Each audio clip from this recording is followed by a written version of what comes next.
Parece que el fútbol es esa cosa que sucede en la televisión y que se ve cada vez más como una pasarela de gente rica y famosa y menos como un juego de seres terrenales. Y es verdad. Pero el fútbol también es más que eso. Una forma de viajar y conocer el mundo o de saber de historia y geografía. Porque uno se vuela la clase, pero nunca un partido. Mundial 2026. Guía cultural. Vamos tranqui. Un país por semana. Todo lo que no sabes sobre las naciones mundialistas en un mismo lugar. Con Mariana Anzorena, Daniel González, Rafael Igartúa y Sebastián Coan. O los que lleguen a la cabina. Egipto. 3000 años antes de Cristo, Egipto ya era epítome de civilización. Cerca de Europa, pero en África. Cerca de Asia, pero en África. Su ubicación con costas mediterráneas y salida al Mar Rojo hizo que romanos, otomanos, franceses e ingleses metieran su cuchara. ¿Ahí?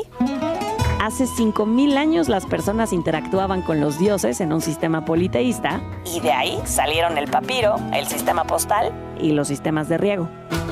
Todo ello coordinado por los faraones. Seres divinos en la tierra a quienes al morir se les construían increíbles edificaciones que continúan atrayendo a 14 millones de personas cada año. Tuvieron el centro de conocimiento más importante del mundo antiguo, la Biblioteca de Alejandría. Y también la ruta comercial más importante de la época, el Nilo. Pero cuando todo colapsó, dejaron de adorar a Isis para adoptar el cristianismo.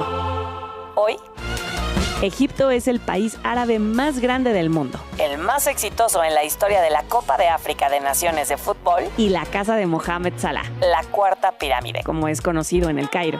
Salah es el mejor futbolista africano del momento, pero también el hombre más poderoso de un país que en 2011, y gracias a la colaboración de los ultras del Al-Ahly, logró derrocar a Hosni Mubarak tras 4 décadas en el poder, el primer gran hito de la primavera árabe. Tremendo, Egipto. ¿Cómo están? El día de hoy nos acompañan Mariana y Daniel. Ya vieron que quien se vaya sumando, quien pueda venir. Quien caiga. Quien caiga, lo cual ha sido increíble. Es nuestro sexto país. Es el quinto país. Sí, los 3 anfitriones, después Japón y hoy Egipto. Pues qué emocionante, bienvenidos. ¿Cómo están? ¿Cómo va Muy bien, todo? gracias por recibirnos, Gina. No, yo feliz a hablar de Egipto. Muy al inicio del programa decía que para mí Egipto, y creo que para muchas personas, es este lugar de la ensoñación. Piensas en Abu Simbel, piensas en Keops, Kefren, Miserinos, piensas en Isis, el río Nilo y tantas cosas que tenemos ahí pegadas a la imaginación, pero también como muy introyectadas. Y luego trasladarlo al fútbol nos cuesta un poco de trabajo, pero para eso están ustedes el día de hoy. Sí, bueno, Egipto pues, es esta civilización en la que pensamos cuando pensamos en una civilización antigua, ¿no? Hace 3000 años antes de Cristo ellos ya eran una gran civilización y sí jugaban un juego de pelota muy extraño porque se subían como haciendo caballito uno encima de otro y jugaban con la mano, o sea, se parecía más al balonmano con una pelota hecha de papiro. Y ese era el juego que ellos tenían, ¿no? Digamos, el equivalente a lo que después fue aquí en América, el juego de pelota. Muy raro, como jugando caballito. Pero en realidad no tienen una gran historia futbolística de hace 100 años. Sin embargo, como decía la cápsula, pues el fútbol ya marcó su historia. Pero yo creo que eso Daniel se los va a contar mucho mejor que yo. Sí, bueno, o sea, es un país, para mí es el país es como una ucronía. Cuando esas cosas que cuentan en las películas de Indiana Jones, ¿no? Que encuentran un aparato tecnológico en un lugar donde no debe estar. Para mí Egipto es un poco eso, algo que pasó ahí, pero que es como muy avanzado, pero en el fondo es como, no sé, como la película Stargate, esta idea de Egipto como una civilización muy avanzada, pero muy antigua al mismo tiempo, ¿no? Y a mí eso me llama mucho la atención de Egipto, y luego además toda la tradición que ha tenido, toda la importancia que ha tenido a nivel geopolítico en el Mediterráneo desde hace 3000 años, ¿no? Primero con el Nilo, luego ¿cómo decirlo? Como el esparcimiento de conocimiento alrededor del Nilo. Luego llegó el Canal de Suez, que cambia completamente para siempre la manera de entender el mundo, porque entra el petróleo no llegaría a Europa sin el Canal de Suez. Tan cerca de Israel, muy cerca también de Grecia, pero muy lejos. A mí me llama mucho la atención. Y a nivel futbolístico, sí tienen una tradición futbolística, pues como buena colonia británica, a principios del siglo XX, se fundan los primeros equipos. De hecho, el equipo más antiguo, que es el Al-Ahly, que luego hablaremos de él, se funda en 1907 y se crea además, hay 2 equipos en el Cairo muy importantes, que es el derbi más, dicen que es el derbi, el partido más violento del mundo. Más que Boca River, más que Madrid-Barça, más que los derbis de Indonesia, es el partido más violento del mundo, que es el Zamalek contra el Al-Ahly. Y además ahí hay un tema político, porque el Al-Ahly, digamos, es el equipo egipcio, del nacionalismo egipcio, del panarabismo, de Al-Nasser, y el Zamalek es el equipo de las colonias británicas. Y está muy dividida la ciudad. Entonces, si tú eres del Zamalek, eres élite burguesa que has vivido bien de la colonia o que tienes... privilegios, claro. Como pasa en México con los, ¿no? con las familias que cayeron, digamos, de la conquista o del virreinato, pues ahí pasa un poco lo mismo. Y el Al-Ahly es justo lo contrario. Nosotros somos egipcios, como dice Salah, dice, yo no soy árabe ni soy africano, yo soy faraónico. Me encanta. Sí, porque en realidad son... Y sí que lo es. Sí, y también queríamos hablar un poco de eso, del tema de cómo entender el arabismo y el egipcismo, de alguna manera, porque es el país árabe más grande del mundo. Sí, pero no genéticamente. Pero no genéticamente. A ver cómo lo explicamos. El país musulmán más grande del mundo es Indonesia, ¿vale? Porque no son árabes, pero son musulmanes. El país árabe más grande del mundo es Egipto, aunque no son... No son musulmanes. Sí son musulmanes, porque es un país árabe, pero ellos tienen solamente un 20% de carga genética árabe. El resto son pueblos originarios del norte de África, Oriente Medio. O sea, tienen como un nacionalismo propio de decir, ok, somos árabes, hemos creído mucho en el panarabismo, sobre todo con Nasser, la unión de todos los pueblos árabes con una sola bandera, ese sueño utópico que tenía este socialismo árabe, pero en el fondo son muy egipcios, muy nacionalistas. Muy nacionalistas. Y como que se alcanzas a entender por qué. ¿No? Sí. Toda la historia, el bagaje cultural, la arquitectura, lo que les rodea. O sea, sí es una cultura lo suficientemente fuerte para sostenerse a lo largo de los siglos. Y yo creo que hay que retomar esto que decía Daniel del Al-Ahly, que fue fundamental en el triunfo de la primavera árabe en Egipto, porque en este derbi tan violento del que hablaba Daniel, los ultras, cuando decimos ultras nos referimos a la parte más violenta y más radical de una barra, de un equipo. Y estos ultras del Al-Ahly ayudaron al resto de los manifestantes a saber cómo resistir frente a la opresión del gobierno de Mubarak, porque ellos estaban acostumbrados a resistir en las tribunas del equipo de fútbol. Entonces es increíble porque estamos hablando que un equipo de fútbol, a través de sus ultras, fue decisivo para el triunfo de la primavera árabe. Bueno, un triunfo temporal, porque después se les vino el invierno, ¿no? Sí. Creo que eso es un dato importantísimo. Sí, el Al-Ahly, los ultras del Al-Ahly se fundaron, además son relativamente jóvenes. Es un chico de clase media alta que se va a estudiar a Milán. Al parecer es un chico que pues, le dan una beca y se va 2 años a estudiar a Milán. Y cuando vuelve, bueno, ve lo que pasa en Milán, con el Inter, con el Milán, con los ultras italianos, el movimiento ultra, y funda en Egipto el Alawi, que es el grupo de ultras de seguidores, que en la primavera árabe en 2011, en una tradición muy norteafricana, el norte de África ha vivido, casi todos los países han tenido como regímenes muy autoritarios, los estadios, que ha pasado mucho también en el resto del mundo, se convirtieron en lugares de libertad. Eran lugares donde los hinchas iban y podían cantar contra el rey de Marruecos, contra Gaddafi, contra Mubarak. Era el único lugar donde ellos tenían la libertad para poder cantar en contra de un sistema que les oprimía, sin partidos políticos, sin libertad de prensa. Entonces el Al-Ahly, digamos, que lanza todos los cánticos desde el estadio y acostumbrados, como dice Mariana, a organizarse para luchar contra la represión policial, toda esa expertise lo trasladan a la primavera árabe. Entonces, ¿mujeres pueden entrar a los eso estadios? Es lo que es, justo. O sea, sí pueden entrar, pero sí hay que subrayar que los derechos para la mujer en Egipto tampoco son una cosa muy avanzada. El deporte tampoco. Sí tienen incluso una liga de fútbol femenil. La tienen, pero siempre depende de qué tan radical sea tu familia, tu educación, porque hay que jugar cubierta. Entonces usan el uniforme, pero debajo del uniforme una manga larga, negra, las que son más radicales, no todas. Vemos algunas chicas incluso posando para portafolios sexys como futbolistas, pero otras jugando con hijab, con mallas, y algunas otras cuyas familias no les permiten participar. Entonces, pues sí, también hay que mencionar que esa parte no hay tanta libertad, ¿no? Y que es un país muy bipolar en el sentido de que el Cairo es una gran capital cosmopolita en el que puedes encontrar cualquier cosa. Turismo internacional. Turismo internacional, mucha apertura de mentes, muy cerca del canal de Suez. O sea, todo el Mediterráneo y todo el canal de Suez al final te abre la mente, ¿no? Es como o como los Emiratos Árabes. Pasa un poco que Dubái es muy cosmopolita, pero pues el resto cada uno tiene sus particularidades. Entonces el Cairo es como una ciudad muy abierta, pero el resto del país te puedes encontrar, sobre todo el sur, la parte donde la frontera con Sudán, que fue en algún momento parte de Egipto, de hecho es una reclamación histórica de Egipto ante la corona británica. En esa parte Sudán es uno de los países más fundamentalistas del mundo. No hay derechos femeninos ni casi masculinos, no, o sea, es una locura, es una teocracia loquísima. Sí. En esa parte hay, por supuesto, menos tradición de deporte femenino. Y para el 2026, ¿cómo figura Egipto en este mundial? Bueno, hay que mencionar a Mohamed Salah, ¿no? A la cuarta pirámide. Cuarta pirámide. Es un jugadorazo. Es un fenomenazo. O sea, él probablemente, si no existieran Messi y Cristiano Ronaldo, ya tendría algunos balones de oro. Es el mejor jugador africano, sin lugar a dudas. Es un zurdo excepcional que juega en el Liverpool, que es una superestrella y que realmente, lo decía la cápsula, ¿no? Es el hombre más poderoso de Egipto. Su opinión pesa muchísimo. Y bueno, pues es una gozada verlo jugar. Sí, y lo vamos a ver. Además, y no lo vimos hace 4 años, porque no clasificaron. Sí lo vimos hace 8, pero con una lesión arrancó, ¿no? ¿Pero qué edad tiene él? 33. Es muy joven. 33. Bueno, es mucho más joven. Está en su prime ahora. Yo creo que es la mejor temporada de su carrera esta. Y llega al Mundial. Y llega al Mundial, seguro.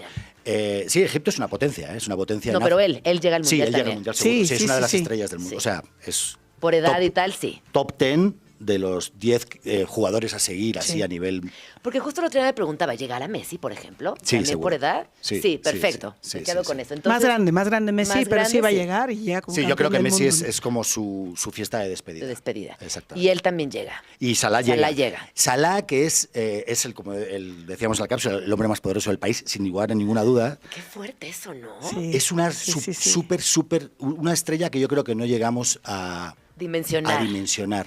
Quizás Messi podría ser algo así, pero yo creo que es mucho más que Messi. O sea, que Salah para Egipto es mucho más que Messi para Argentina. Claro, porque Argentina tiene muchos deportistas destacados, y hasta se podría discutir, y tiene basquetbolistas y tenistas. O sea, la gran estrella del deporte egipcio es Salah. No, y la cultura argentina en general es muy vocal. Son personas muy políticas que se expresan, marchan, opinan. Las mujeres son muy echadas para adelante. En cambio, en Egipto es todo lo contrario. Claro. Y cuando hay una figura de esta naturaleza que tiene esa voz, pues claro que recibe muchísima atención. Sí. Además, Salah se tuvo que ir de Egipto durante la primavera árabe. En la primavera árabe hay esto que hablábamos antes del Al-Ahly, de los hinchas del Al-Ahly que se organizan en la Plaza del Tahrir para acabar con Mubarak. Un año después, ya ha caído Mubarak, un año después el Al-Ahly se va a jugar un partido a Port Said. En Port Said hay un equipo. Port Said es la ciudad donde termina el canal de Suez en el Mediterráneo, arriba del todo, en el norte. Entonces este equipo va a ir a Port Said y hay una venganza de los hinchas del equipo contrario, porque el equipo contrario está a favor de Mubarak y el Al-Ahly estaba a favor de la democracia, digamos, o de la caída del régimen. Y hay una venganza de los hinchas de Al-Masri, que es el equipo de Port Said, que acaban matando a 74 hinchas del Al-Ahly, al parecer, según todos los informes y todo lo que se investigó después, al parecer promovido desde el gobierno. Era una venganza del gobierno de, ok. Instrumentalizando a los hinchas. ¿Habéis acabado conmigo? Sí. Vamos a acabar con vosotros. Entonces, matan a 74 hinchas del Al-Ahly y se suspende la liga completamente durante un año y ahí Salah se va. Dani, eso es una tragedia. Salah se va. Y se va a Suiza, creo, primero. Después de Suiza se va a la Roma. De la Roma se va... Bueno, hace un recorrido por Europa hasta llegar al Liverpool. Pero digamos que Salah es fruto, de alguna manera, de la primavera árabe. Sin esa matanza, Salah probablemente se hubiera quedado a jugar en Egipto y nunca hubiéramos conocido a Salah. Y es musulmán practicante, y se ha negado a saludar a equipos israelíes. Sí, él tiene esta personalidad fuerte. Sí. Y creo que también tiene esos compromisos políticos y religiosos muy establecidos y siempre vigentes en la cancha y fuera de la misma. ¿Qué piensan ustedes? O sea, ahorita que los escuchaba y enterándome de todo lo que esto ha pasado, de todo esto que ha pasado, ¿qué piensan o cómo definirían cuando se cruza el fútbol con la política? Que es más común de lo que pensamos, pero pocas veces es tan claro. O sea, siempre se ha cruzado. Siempre, sí, pero... Siempre se ha cruzado y los aficionados, los hinchas, somos carne de cañón. Es la verdad. A veces te das cuenta, a veces no. Pero todos los equipos tienen simbolismos y tienen pesos políticos. Es que yo creo que el fútbol es un deporte político, por su propio origen, porque es como una... primero nace como un pasatiempo de las élites, ¿no? Hay una serie muy buena en Netflix, ¿no? El Juego de Honor o algo así se llama, cuenta la historia de cómo se crea el fútbol y cómo pasa de ser un pasatiempo de élites, como podría ser el cricket o el rugby, a ser un deporte popular que se juega en las fábricas. O sea, el fútbol está muy relacionado con el desarrollo del ocio en la Revolución Industrial. Con la Revolución Industrial nacen los sindicatos exigen a los patrones que queremos descansar el domingo y queremos trabajar un máximo de 10 horas, si puede ser, o no sé cuánto pidieron al principio, o 12 creo que pedían al principio, hasta que llegamos a las 8, ¿no? Entonces, nace el ocio, y el ocio, las fábricas deciden darle socio a sus trabajadores y se ponen a jugar al fútbol en los mineros, los industriales, aquí en Pachuca, o sea, sí, aquí llega Pachuca con los mineros. En España con las minas de Río Tinto, en el País Vasco con la siderurgia, en Argentina con el Río de la Plata. O sea, sí es un deporte muy político porque es un deporte de obreros, de trabajadores de fábricas. Entonces, la relación del fútbol y la política siempre ha estado ahí. Y en este caso es increíble. Hay dos casos para mí claves, que uno es, que ejemplifica muy bien esa relación. Uno es este del Al-Ahly y el Zamalek en el Cairo, y otro es lo que pasó en Polonia con la caída del comunismo, con Lech Walesa, cuando el sindicato Solidaridad acaban cae el muro y Lech Walesa se convierte en presidente de Polonia, el primer presidente democrático. Ese movimiento del sindicato Solidaridad se pergeña en un estadio. Qué interesante. Tú ibas a decir algo, ¿no? Ya, creo que ya lo dijo. Okay. Sí. No, que justamente, pero me parece que regresando a Salah, regresando a Egipto, pues es también muy interesante observarlo desde ese lugar y que pese a cómo funciona el sistema hoy en día, los patrocinios, las televisoras y demás, él se mantenga, él se sostenga como este personaje que es. Sí, es un personaje muy interesante. Su esposa sale poquísimas veces, siempre con hijab. Igual su mamá, siempre con él. Sí. Ha sido su novia desde que eran adolescentes. Ha viajado con él a cada país en el que ha vivido, pero cuando ha tenido que tomar postura, como cuando la primavera árabe o después cuando estos partidos contra equipos de Israel, pues, ha tomado postura. Entonces, y su voz pesa muchísimo. O sea, es el hombre más poderoso de Egipto. Antes de Salah, en los años 90, 2000, principios 2000, primera década del 2000, había otro jugador egipcio súper famoso, Mido, se llamaba Mido, jugaba en el Ajax de Ámsterdam, el faraón Mido, le decían. Ay, me Ese encanta. tipo se casó y su boda la retransmitieron a nivel nacional en todo el país. La vieron, 80 millones de personas. Era el tipo más famoso del país, mucho más que Salah. Lo que pasa que es justo como el antagonismo. Salah es como el hombre familiar. Discreto. Exacto, como una mujer de toda la vida, que mide perfectamente sus declaraciones. A Mido lo echaron del Ajax de Ámsterdam porque discutió con Ibrahimovic y le lanzó unas tijeras y casi le clavó las tijeras en la cabeza. El tipo ha tenido problemas de drogas, problemas de impuestos, es como un rockstar, digamos. Sí, más maradonesco. Su carrera. Exacto, más maradonesco. Con frases mucho más maradonianas, opinaba de todo sin filtro. Y Salah es como eso que decían de Kennedy y Nixon, ¿no? De uno es lo que somos y otro es lo que queremos ser, o algo así. Sí. Pues es un poco lo de Salah y Mido. Y Mariana, ¿cuál es tu pronóstico para Egipto en el Mundial del 2026? Mira, apenas es su cuarta Copa del Mundo. Aunque son potencia en África, son los más ganadores de la Copa Africana de Naciones. Pero en las Copas del Mundo esta es su cuarta participación. Yo creo que ellos estarían muy felices pasando simplemente a la siguiente ronda, porque su participación en las Copas del Mundo ha sido muy discreta. Obviamente, como tienen a uno de los mejores jugadores del mundo, están aspirando más, ¿no? Y ahora ya no hay que pensar en llegar al quinto partido, porque eso ya va a ser relativamente fácil por la cantidad de equipos que son. Ahora hay que pensar en llegar al sexto partido, ¿no? Esa frase del quinto partido se nos tiene que ir, porque al ser tantos equipos, ya no significa estar en cuartos de final. Es una de las novedades de este mundial, la frase. Sí, Egipto, exacto. Ya, ahora hay que pensar en el sexto partido. Si Egipto llegara al sexto partido sería una gran actuación, eso pienso yo, no sé qué piensas tú. Sí, yo creo que ya estar en el Mundial, porque lo hemos hablado en otros programas, estos países con unas culturas tan potentes dentro, tipo Brasil, Egipto, Grecia, diría incluso, Turquía, son países que miran muy hacia adentro porque en realidad creen que todo nace de ellos. Entonces, son países, yo los llamo países autárticos, que es un poco lo que pasa con Egipto, que es potencia a nivel africano y potencia a nivel de clubes en África, pero en el Mundial nunca ha tenido eso. No. Y yo creo que es por esa propia... que el jugador egipcio no necesita irse a jugar a Bélgica, prefiere quedarse en el Cairo, ¿no? México también tiene un poco eso. Sí. Dice, pues yo para ir a jugar a Checoslovaquia, pues me quedo en Pachuca, ¿no? Sí, viviendo como rey. Claro. Como Gran Tlatoani. Exactamente. Entonces yo creo que lo van a hacer muy bien. Yo creo que Salah va a ser una de las grandes estrellas del Mundial. Y... no sé, a mí es una selección que me cae bien. Son tipos que me caen bien. Pues yo la verdad es que no los tenía en el radar y me quedo feliz de haber platicado con ustedes y haber aprendido tanto el día de hoy. De verdad, muchísimas gracias. ¿Dónde los podemos seguir? Ahora sí tengo las redes. Ahora sí, yo también. Nuestro TikTok es @mundial2026-guía cultural. Y también tenemos @mundial 2026-la-guía-cultural. Correcto. Eso en Instagram. Ahí estamos. Exacto. Pues muchísimas gracias. Pues ahí están. Ahí estamos. Muchísimas gracias. Y nos vemos gracias a ti, Gina. la próxima semana. Nos dice por aquí Mariano. Amo escuchar a Mariana que venga más seguida. Con Gina Jaramillo en Vamos Tranqui por Radio Chilango 105.3.